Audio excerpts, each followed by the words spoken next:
এবার যে খবরের দিকে নজর রাখবো, বিজেপিকে ঝাঁঝালো আক্রমণ অভিষেক বন্দ্যোপাধ্যায়ের। বিজেপিকে বয়কট করার দাবি জানালেন অভিষেক বন্দ্যোপাধ্যায়। বিজেপিকে ভোট না দেওয়ার দাবি জানালেন অভিষেক বন্দ্যোপাধ্যায়। ধর্ণা মঞ্চ থেকে সম্পূর্ণ বিজেপি বয়কট করার ডাক দিলেন অভিষেক বন্দ্যোপাধ্যায়। জননেতা অভিষেক বন্দ্যোপাধ্যায় তিনি বললেন, বিজেপির কাছে আপনাদের জীবনের কোনো দাম নেই, কিন্তু আপনার জীবন আমাদের কাছে হীরা মণি মুক্তার মতো অনেকটাই প্রিয়।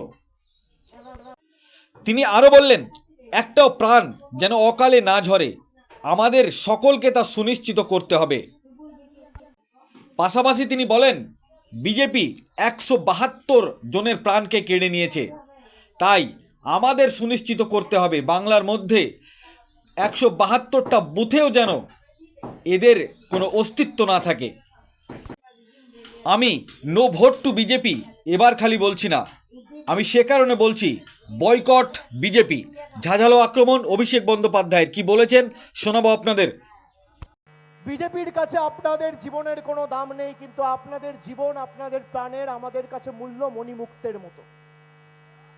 একটাও প্রাণ যেন অকালে না ঝরে, আমাদের সকলকে এটা সুনিশ্চিত করতে হবে।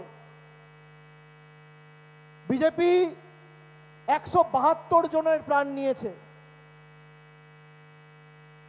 আমাদের সুনিশ্চিত করতে হবে বাংলার মধ্যে 172টা বুথেও যেন এদের কোনো অস্তিত্ব না থাকে।